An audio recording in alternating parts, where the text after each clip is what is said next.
The following audio is courtesy of Fabler. www.getfabler.com. I say, down here, friends! Well, I should say, quite a fight you gave those machines.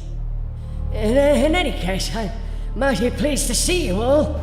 I quite expected my rescue party sooner, but this should do well. Then, now we can have a proper introduction. Crain Tallengyr, at your service. Unfortunately, all this excitement has clearly caused the Quattrell some stress. He groans and holds his head. Oh my. I think I need to lie down for a bit. His door is open, and when you knock on the frame, his face lifts into a manic smile. My stalwart friends. He bows without getting up. Come to check on your rescued ward? What chivalry! And perfect timing, I might add. As you can tell, I've managed to get in a full night's work. Of all the texts I've had a chance to peruse in those tunnels, this one fascinated me the most. And I understand absolutely none of it. It's their numerals.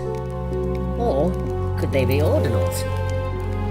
No, definitely numerals. Anyway, how about you give it a shot? A puzzle to fill the time between slaying and whatnot. Ah, my pugilistic chum.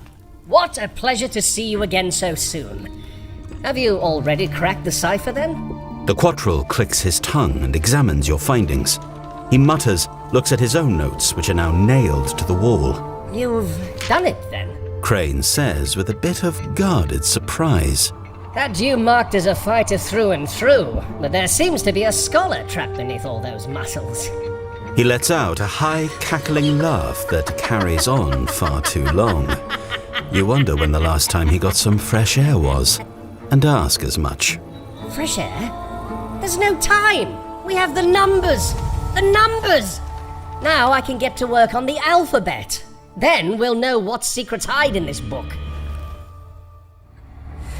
It hungers. A voice whispers. Sather flashes her light into the rafters, and a shadow dashes away. Crain? Sather trains her light on him, and you both approach slowly. It lies deep beneath the soil. Black soil, rich, waiting to rise. I found it. Found it. What did you find, Crain? Sather asks. The bringer of ruin, fools! The abyss! It's bound in the ropes. The one who waits. No more. It's waking up now. Waking! Crain turns and leaps at you, arms spread wide. The scholar is fast. His long hands scrape at your face, but you hold him off. He thrashes, reaching for your eyes, spewing gibberish. Span the sky! Fastness of light forever, dark pain and ruin and nothing! Sather cracks her fist into Crain's jaw, and he falls to the floor, stunned.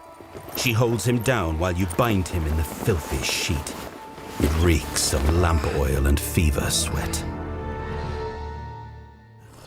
Why, if it isn't my old friends, come to pay me a visit. It's quite cozy, really. Sather really knows what's best sometimes. A good long rest, that's what I needed. The second you are in the Quattrell's room and close the door, Crain throws off his cloak and dumps his broth into the chamber pot. Oh, the horror! The blasted monotony of this place! I'm losing my mind. And Sather's holding me captive. Won't let me work until I'm no longer a danger to my own health. A danger! Can you believe that?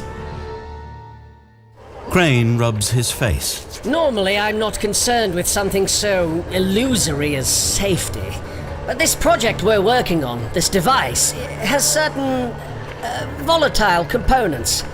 I'd rather not blow up half of Frosthaven, so I bent Sather's ear until she agreed on a new workshop. Construction starts soon. Sather thinks a tree sanctuary would help, though I can't fathom why. And then, a top-notch library. No more borrowing books from Pinter Droman, thank you. Last time I did that, I found doodles in the margins. Doodles! If everything goes well, He begins ominously. we definitely won't be blowing up half the outpost. You look at him with alarm. The device I'll be constructing contains an incredibly powerful core that has the power to incinerate everything in a half-mile radius. Once the core is in place, it won't be dangerous at all. But while it's being built, I'll have to hand-charge it with dark energy. If I do it incorrectly, the polarity will reverse, which will trigger a very rapid expansion. Crain turns and makes a bursting sound with his mouth, flouring his hands. Not good. Crain snuffs out the lamp and moves over to his small fireplace, in which he's worked a stifling blaze. That look on your face reminds me of Satha. Crain, stop smelting metal in your quarters. Crain, stop testing elixirs on the Watchman. Crain, stop trying to capture lightning in a cage. Bunch of warriors, the lot of you. Ha! Genius! Crain shouts and accidentally hurls his teacup across the room. You, my hard-knuckled friend, have unlocked one of the better mysteries I've seen in my academic career. Oh, let's do it right now. Crain giggles. Let's charge the device. You look for wine, or a bottle of spirits, or a large club. Anything to calm the scholar's excitement until tomorrow. But when you turn back, he's already climbing the ladder to the gyroscope. Don't worry. He shouts. If we die, they'll blame it on me. Probably hold a nice ceremony for you. Lots of weeping, I'm sure. He's inside the gyroscope now.